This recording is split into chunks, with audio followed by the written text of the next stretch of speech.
is a form of discrimination or prejudice based on the skin tone.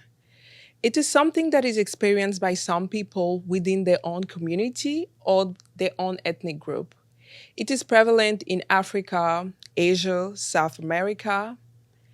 And this also puts the conversation to what beauty really looks like for some of us in today's society and who determine what is beautiful and why.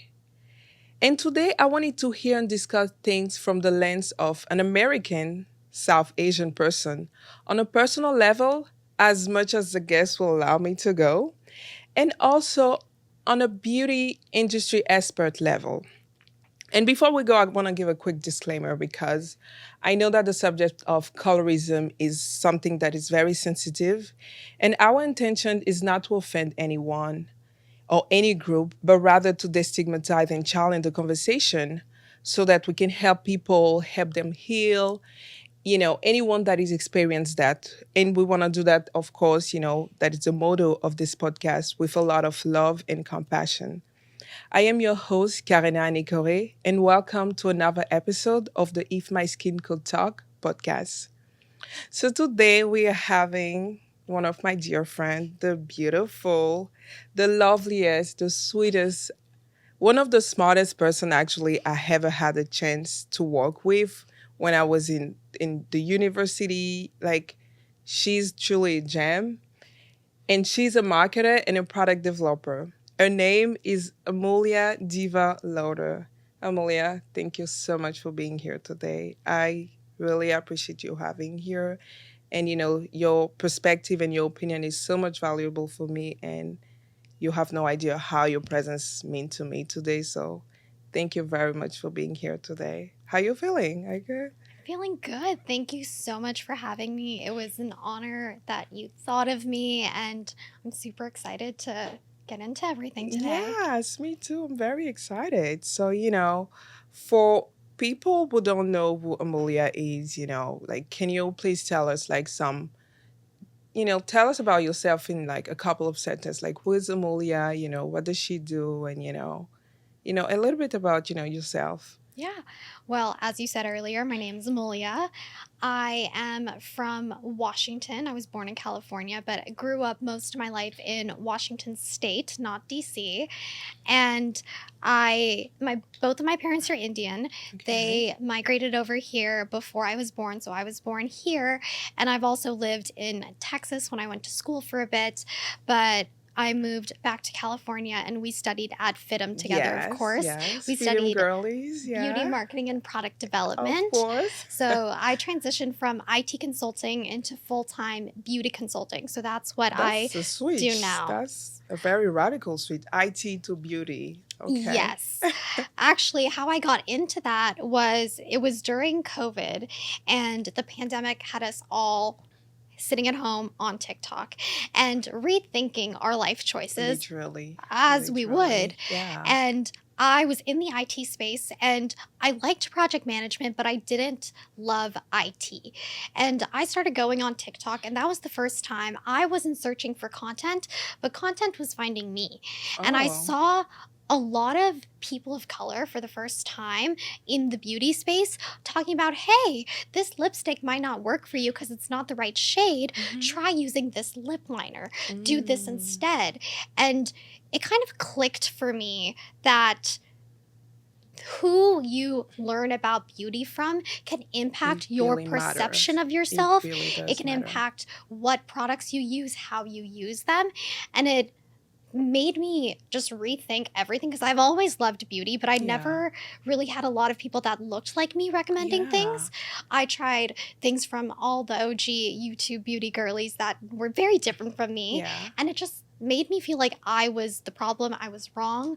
But then I realized the importance of the beauty community. Yeah. So that's why I decided to go back to school, went to FITM, No. studied beauty marketing and product development to make the switch. So now I have the ability to be an independent consultant and help brands bring their beauty dreams to life, whether that be from the products they're choosing, the way they're trying to portray these products, and making sure everyone feels represented and included with Yeah. the products that are coming out. Yeah, and for you guys who don't know, but Amulya is an amazing product developer and marketer. There's a lot of product that we can talk about that are outside in the market. She's the one behind them, and I mean, I am so honored to have you here. And I want to know, I want to go back a little bit on your background.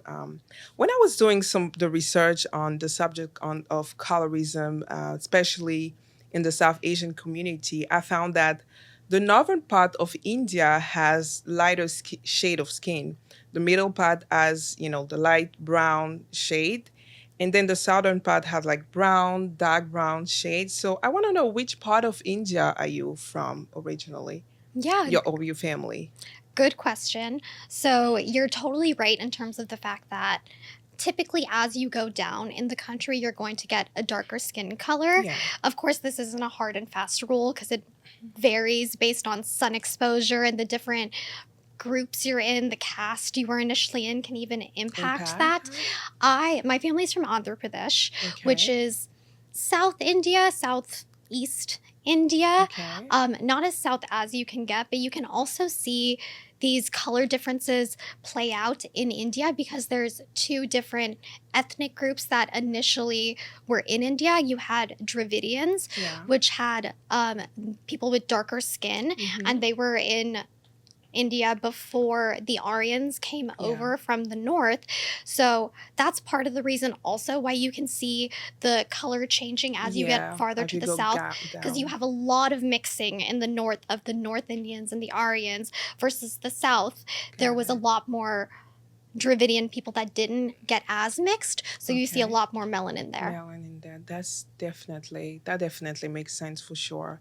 And as we know that there's such a broad, like India is such a broad country when it comes to like skin tone. And so I want to dig into like your experience, as a brown skin, because you told me that there's lighter skin tone, Indian brown, dark brown, and you have a brown, if that's okay with you, Yeah. as a brown skin Indian person, how was your experience growing up, compared to, let's say, other people? Like, did you have any like stigma, anything, that really affected you or your skin, the way you are, and the way you perceive? Absolutely. I remember growing up being really young, and it's an interesting conversation being born and raised in America, Hmm. but still having the color and parents that come from India, Yeah. because I would be playing with my Barbies in the sun, and my mom would say, "Oh no, you have to come inside. You're going to get dark." And Mm. I remember using creams because my mom would tell me to, and I didn't realize anything. And I'd look at the label and it's Fair and Lovely bleaching cream. Mm. Interesting. So, without me even putting this intentional perception that being fair is better, being light skinned is better, staying out of the sun is important, that was kind of harped on by the people around me as a it felt like a mechanism of protection, because the Mm. lighter your skin, the prettier you are, the better off you are, the easier your life will be. Be. And that's why you should avoid getting darker, because that's bad, which is such a crazy thing to say. Absolutely, absolutely. I mean, you touch on a point that is such, that so many people like from all around the world, especially me coming from Africa, can relate to. I mean, I talk about that on another episode, how, I use, some lightening product, because and when I use those products, it really affected me, affected they've the positive side and also negative part, because the way people perceive me, let's say when I was lighter, was very different. And I want to know, how did that affect your self-worth, knowing that you are as treated differently, with the skin that you have? How did that affect your self-love, worth? And did you get at a point in your life where you felt like, you want to you yourself, without maybe your parent influencing your choice, wanting to be lighter, use those products to be lighter, to you know to, let's say, be more accepted, or to assimilate yourself and to have a better life, if we say? Did you ever get to that point in your life?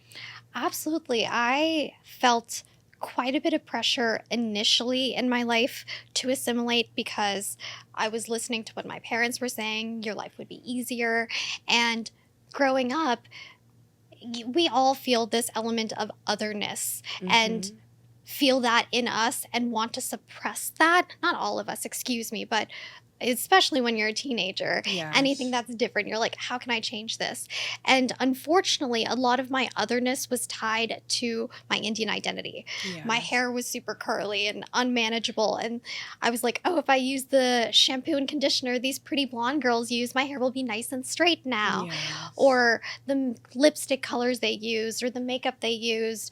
And everything, I unfortunately pushed away a lot of my Indian heritage because it's just not what I saw. It's not Yes.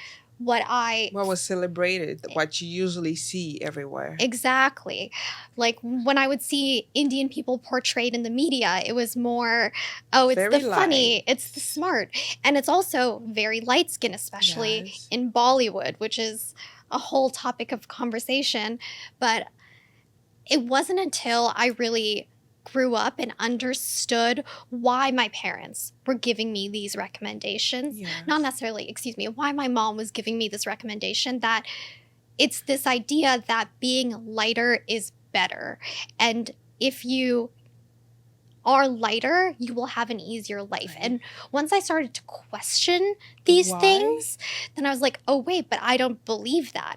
I don't believe that there's an inherent benefit to be a different shade of color, whether that be light or dark. Like, my color is based on, it's my story. It's how much I sit in the sun. It's how much I sit inside. It's nothing more than that. It shouldn't be taken as a, you are more valuable, you are more competent because of your skin color, which unfortunately is a very real thing in India. Yes. Like you were saying with the movies, especially South Indian movies will actually hire North Indian actors who have lighter Mm. skin that can still speak the language. Oh, You wow. will, especially in South Indian movie industry, you might see darker skinned people, especially as the villain. The villain will always Mm. have darker skin. Maybe the hero will have darker skin. You will never see the heroine have dark skin. Wow. The main female character has to have light skin because that's that purity and aesthetic component that is so frustrating. The idea that that is what we should all aspire to. That's such an interesting perspective because do you think that is it also had a part to do with the fact that in India some of the divinity have, like, let's say the good divinity, if I can even say that, have lighter skin, and let's say the one that I consider as like devil have like another skin color like dark or even another shade. Is that one of the reason why? Do you think that may be rooted in that It's in a way? actually really funny you say that because one big god in Indian religion, his name is Krishna. Mm-hmm. And if I understand correctly, it means dark skinned or something along those lines. But when you Oh, see Krishna, is he's blue. blue, often a light blue, which is so So silly. you think they might have done that on purpose? Absolutely, because he literally should be dark skinned. But Wow. we see I more never knew depictions. Krishna was mean dark. Yeah, my cousin's name is Krishna, which is why I know this. But like the fact that even these gods that are meant to have dark skin are depicted with light blue skin because they didn't want to use black, so they That just used is blue. that is actually But he is a crazy good thinking about god. that. And Yeah. even you can say the same thing about Lord Shiva, who's Mhm. another blue god. He should have dark skin. Wow. That is so mind blowing the way colorism impact even things in religion and things like that. And thinking about that, like how do you feel like colorism has impacted your life, overall?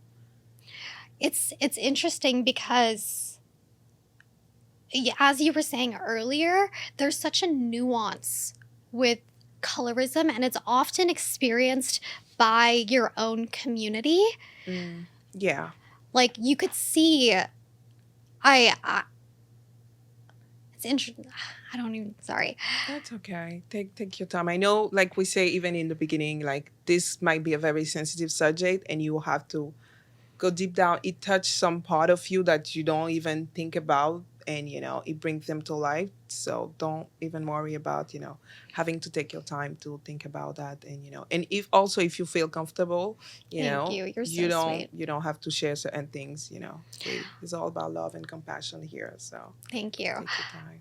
It's definitely something that I've gotten a lot more comfortable with now, kind of understanding the importance beauty plays in our culture, and the fact that you get better or worse treatment based on your skin tone is something that I don't necessarily want to.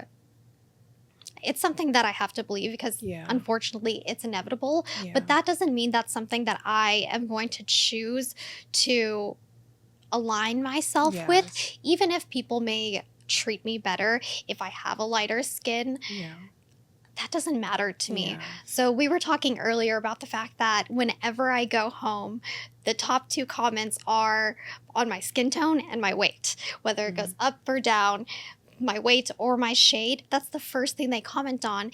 And it's, oh, you look so light skinned. That's good. Or like, oh, you're wow. in the dark, or excuse me, oh, you've been inside, like that's a good thing. Or you've been outside and you're dark now. That's a bad thing.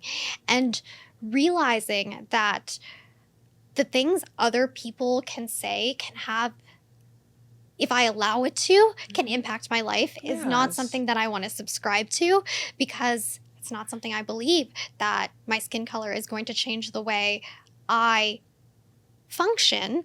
So I'm not going to let that change the way I function. Definitely. And I can see that now you're very secure about yourself, about your skin, about your self-worth. So would you say that, is there any way we can heal from colorism? Like, is there any advice you can give to someone out there that is going through that, to help them, let's say, heal from that or detach themselves from that stigma so they can, I will say, live a better life and be better with themselves? Yeah. I feel like the first piece is this awareness Yeah. that we're talking about. Yeah. Like when I watch my Bollywood movies with my mom, I'm like, hey, I don't love that the only people that actually have our skin tone are the negative people in this Yeah. movie. Like, why doesn't anyone look like us? And if we watch even Disney Channel shows, you can see certain family members in big black families, and like the lead typically is a lighter skin tone than other people, and you often find it's harsher for women. Women are required to be the lighter skin, and you might have men that are allowed to be darker skinned. And first, that acknowledgement piece that you're not crazy, this is happening. People are prioritizing it, and it's not fair. And then once you have that awareness, then it's that constant discomfort, knowing that you're going to be pushing yourself. Yes. So little things I did were, on Instagram, I only follow Filter, people I know. definitely. I also only follow celebrities because they have a quality in themselves that I am trying to love about myself. For example, Nina Dalvori. She was Miss America back in 2015, because that was when I graduated from high school. Yeah. And I remember when she became Miss America, she was the first Indian American Miss America. I got so excited, and so many scary racist 9/11 happen. comments, just everything negative. And that was awful to see. I was so happy to see her on my feed, though. So she's someone like you. I'm following, because whenever I see her and I see her beautiful dark skin, it makes me feel better about myself. And I have to go out into the sun and I have to look at myself and challenge these hard thoughts I have, because especially we all care about what people think, especially people like our mom. So if my mom was telling me you look prettier when you're lighter, Mhm. I ingrained that in me. I would look at photos of myself and think it's a nice photo because I looked lighter, or not a nice photo because I looked darker. That is so true. And realizing that consciousness was the first step, because then I have to look at myself darker and realize that's beautiful too. I love myself there Yeah. too. And just that exposure really Yes. was so helpful for me.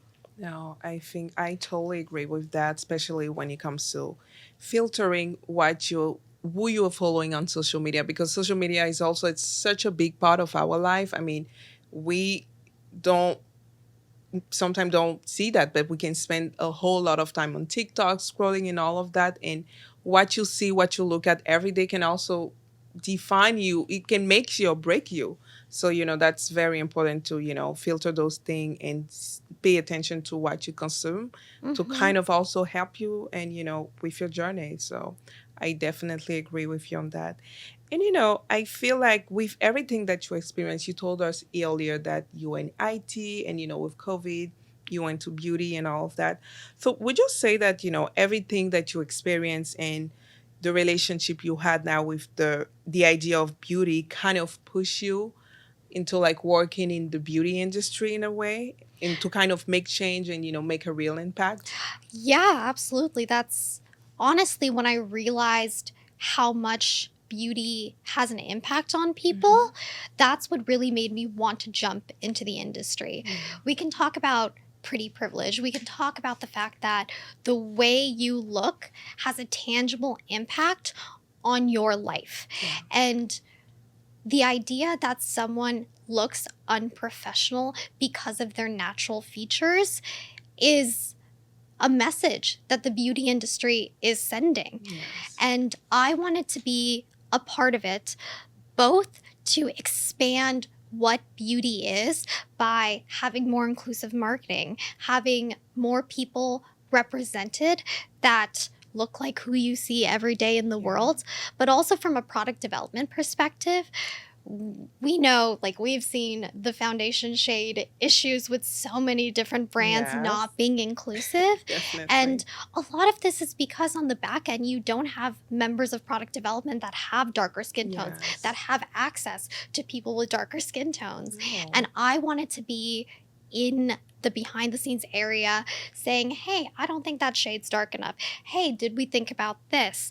And that's been so exciting to just have more voices of color in the beauty space. No, I think this is so important because you can sometimes people think about that, oh, they didn't make my shade, they didn't do that. And, sometimes certain brand will not make the effort. I mean, sometimes we can call it diversity hire, but I feel like sometimes we do need that.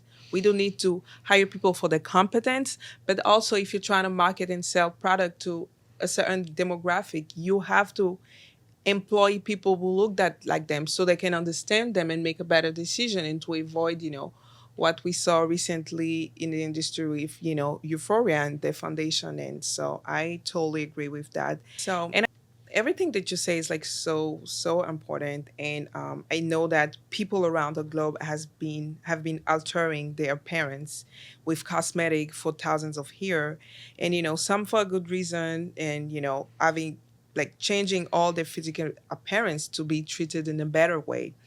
And as I read your thesis, that you wrote about the diversity in the beauty industry, you wrote something, that I think is very important and is very true. And it's the fact that, people will change certain feature. They will lighten their skin, they will have a nose job, they will change the eyelid, the eye colors, to kind of assimilate and have a better life. So I can you please, explain us more about that, and so people can understand that more. Absolutely. I feel like assimilation is very different from, for example, cultural appropriation, Hmm. where anything I do to fit more into the mainstream that I'm around, to me, is assimilation. So because I live in the United States, because we live in a Eurocentric world that prioritizes majority of features from white women, that's why a lot of our standards are set that way. Yeah. My curly hair is unkempt, unprofessional, and another white person's naturally straight hair, for example, is boring. That's the worst it could be, not unprofessional. Yeah. And when we do certain things, like we straighten our hair or we lighten our skin, it's because the predominant culture has set these standards of what is acceptable and what gets rewarded. And as a minority, whether we intentionally do it or not, because I don't think most people are like, let me straighten my hair so I can look white, so I can fit the Eurocentric standards and like have a good life. Like, we're not Yeah. thinking like that. Yeah, It's just these people that are around us that happen to be white for the most part are the ones setting these beauty standards, and that's who we're following the lead of. So when we straighten our hair, because that's what they're doing, when we have eyelid surgery, because that's what we see a lot of European people having, and if you're an Asian person with a monolid and you don't have that, but that's seen as beautiful, that's something you do to assimilate and follow the predominant culture, because that's the one in power. Yes, absolutely. And I personally feel like, there's a double standard when it comes to certain things. Because let's say, for example, like African people, Asian people, South Asian people, in our culture, we have, things like, product to lighten our skin and, other sort of thing. And I feel like there's a double standard because right now we're seeing, people using tanning product. Like people will use like fake tan chemical product to kind of look darker, and I guess most of the people that are doing that are white, because they want to have a darkened skin because that's what they prefer, they think is beautiful and all of that. So, but when other people do that, when black people do that, they want to have like lighter skin, there's a problem. Like before, our lips used to be a problem. Like having bigger lips used to be like a subject of mockery. But now the other race is doing that, and now is all of a sudden is a trend. Everybody's doing that. That's why it's beautiful. That's why it's cute.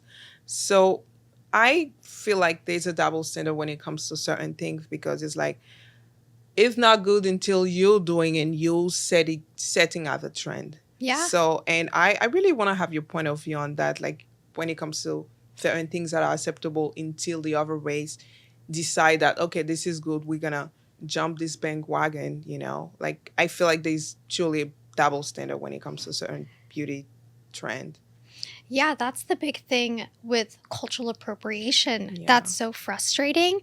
The fact that a minority group can be doing it for such a long time and it's kind of looked at as less than or just not accepted as much. But then when a white person does it, then it becomes accepted into the mainstream, and now the minorities are allowed to lean into it more. And that's why cultural appropriation is frustrating, because it shouldn't be okay once a white person does it. Yeah.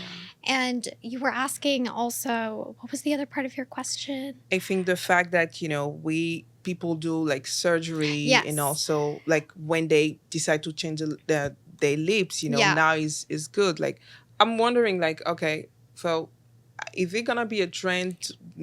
What if now, let's say in the near future, is we see of the white people, having surgery to have bigger nose, like our nose gonna be accepted now?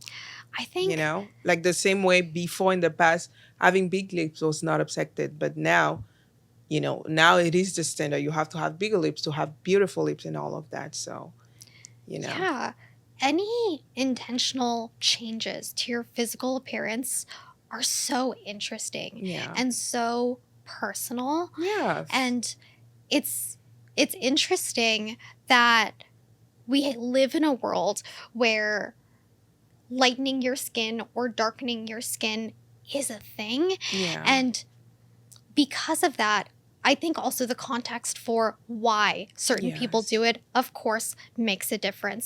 Where if you have people in India that are bleaching their skin so they're more hireable, like, how can you say, hey, don't do that? They're fighting for their Right. livelihood. Yes. So, any form of physical alteration, again, like Yeah. tanning versus lightening, are so interesting. And I do agree with you. A double standard. There's a double standard where it's looked at as, I don't even know, like inappropriate Mm-hmm. to bleach your skin, Mm-hmm.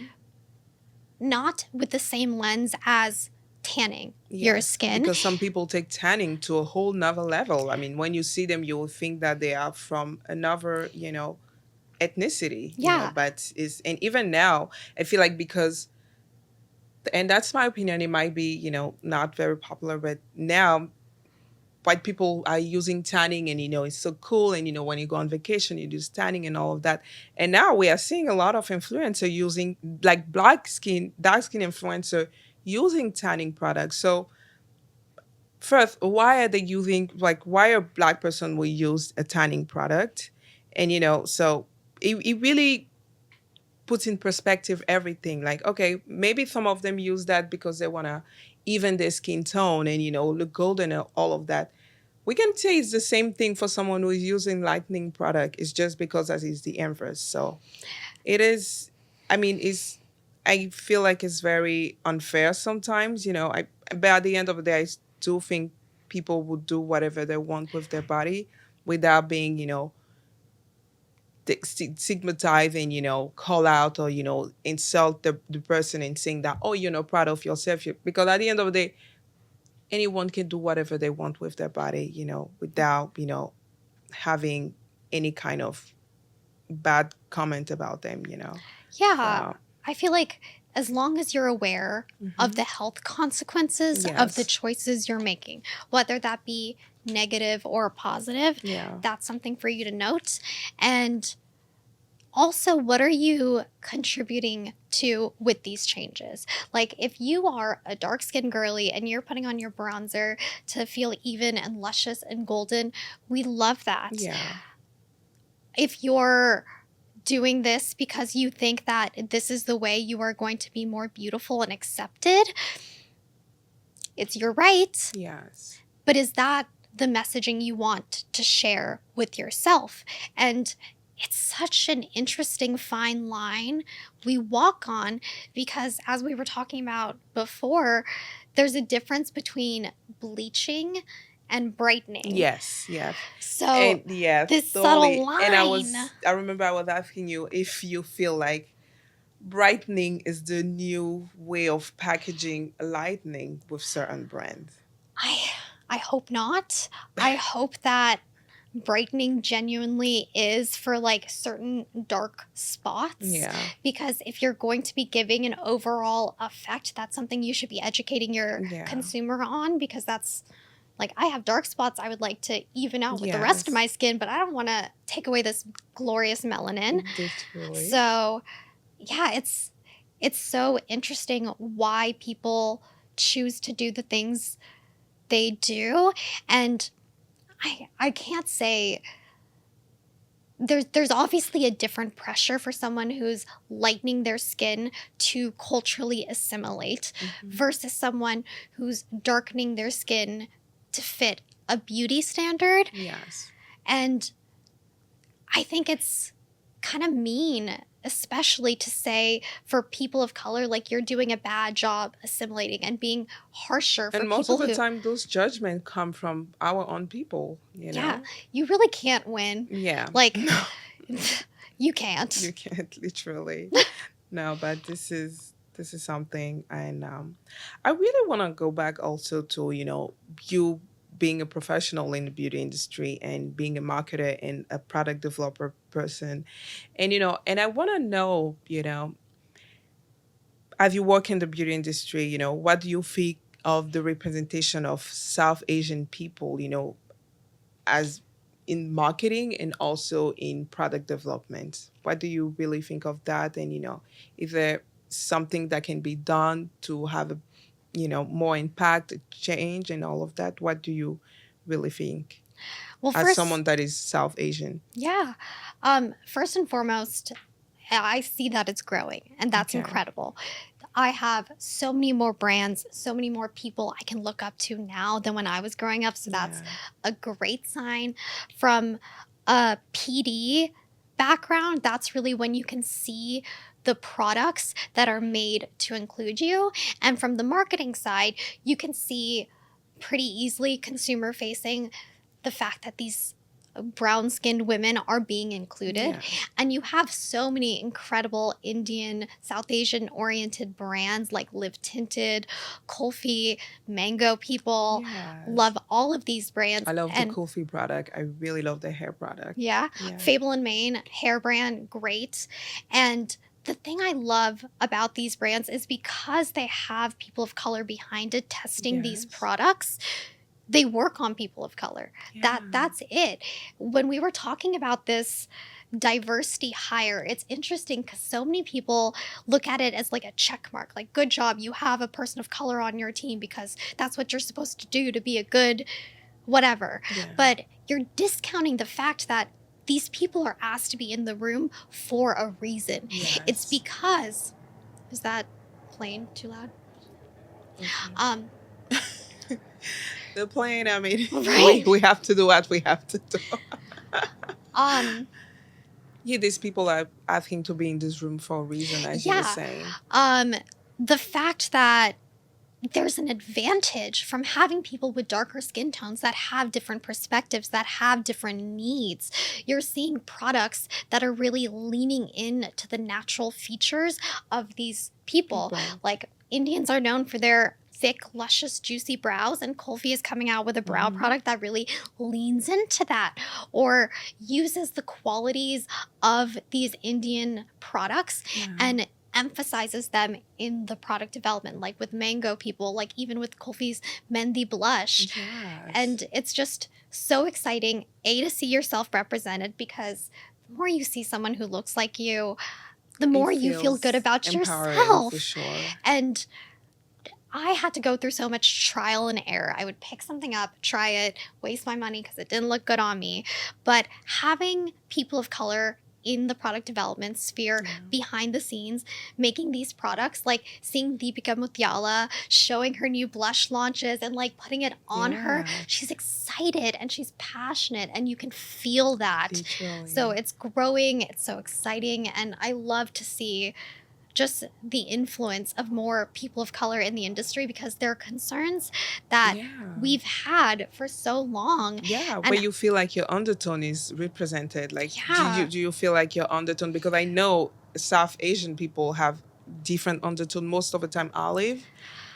I think it varies, Yeah, it for varies. sure. And I know that certain brands, some people used to not be able to find the undertone and all of that. And do you think there's now like a better job with brand? They're doing a better job? Certain brands are, of course, going to be better than others. Yes. You can for sure tell when a brand has a real person that they're using as a benchmark and kind of color matching to that, Yeah.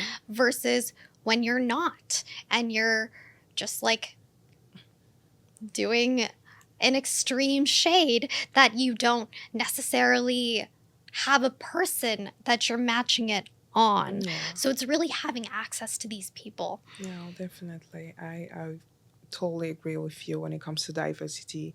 And I think that, diversity is such, a huge topic every time now for brand. I mean, we see on social media how people, when a brand come up with a new launch, everyone is ready, like especially when it comes to a foundation launch, everyone is ready. We're waiting like to see the shade range, what are they doing and all of that. And, I feel like most of the time what I'm seeing is that we are more critical on bigger brand because of course they have a budget, they have the people, they have the resource, so we expect them to do a better job. But we know how difficult it can be for small brand to have, let's say on the first launch, 40 shade. So are those brand and minority brand have a different standard when it comes to diversity? Like, do you think because they're small they're allowed to not be as diverse as those bigger brands? Good question. It makes a lot of sense thinking that because you have fewer resources, you might not have the money to be able to have 40 shades, which is totally fair. People aren't asking for 40 shades. Yeah. If you can only launch 5, that's fine, but make sure they're five wide shades. If you're going to have, don't give me 4 white shades and then 1 black shade. Yeah. Give it to me in between the Yeah. whole spectrum. Give me a very dark and a very light. We just want to see the whole spectrum represented. You don't Yes. need that with 40. You can Yeah. do that with 5. Yeah. You can do that with 10. And that's something that minority brands really can have. Another thing that I really, really, really don't like seeing What? is when brands will do 2 stages of launches and they'll have all their light shades first and then come with the dark shades. It's like, oh, you dark girlies, you can wait. Just wait a second. It's very different Yeah, if I you see have that. V1 and you have a bunch of shades, and then V2 that has the in between shades, light and dark. That's fine. Mhm. But starting off only With lighter including shade. one group Mhm. is, It's sketchy. It's you can like, do you that, know, but I'm not going to wait for you to come out with a foundation my Yeah. shade. I'm just going to go with the brand that thought about me from the jump. No, absolutely. I totally agree with you. And I think that, we are kind of like at the actually end of our interview. And, before, anyone leave, I really want to ask this question because that's the name of the podcast, if my skin could talk. And, with everything that you've been through in your life on a personal level, on a professional level, I want to know, like, if your skin could talk, what would your skin say? It would say, I just am. I'm not trying to be light or dark because it benefits you. I'm not creating a pimple because you have a big date tomorrow and it's going to ruin your life. Like, these things happen because of the way we act. You're stressed about that date, so you have that pimple. You're out in the sun enjoying life, so you have this darkness. My skin isn't doing this to punish or benefit me. It is just existing. So putting such a feeling on something that has no intent to hurt you is silly. So if my skin could talk, I think it would just say, love me for me, because I'm just trying to be here and Yeah. protect you and love you. Oh, that's such a beautiful thing to say. And I think, like, even with you saying that when you're stressed, you have a pimple or something like that. Sometimes I feel like our skins also talk to us in those ways to say, hey, calm down, like, because you're thinking this way and this is not good for your mental health. So this is, I mean, I think sometimes people are way of the way of the skin to tell you, hey, you should calm down. Everything's going to be okay. And, we should, just embrace ourselves, as a whole, however we are, in what shade we come from, and that's what's beautiful about life, and about everything. So, thank you so much, Amelia, for being here today. I really value your perspective, and I really appreciate sharing all your opinion, your personal life, your professional life with us today. And I really hope that it can help anyone out there that is struggling with colorism, with their skin, with any other thing. And I know it's cliche, but again, to make a world a better place, because everybody in their own way is trying to make a world a better place. So that's why we're trying to do so. Thank you very much for listening to us today. You can catch us again every Tuesday at 5 p.m. on YouTube with the video with the French subtitle, of course, for my French speaking listener. I got you. And also on Apple Podcasts, Spotify, and on any other platform where you're listening to your podcast. Thank you very much. I'm your host, Karina Nikore, and you're listening to the If My Skin Could Talk podcast. Bye. Thank you, Amelia. Thank you so much, girl. Thank you.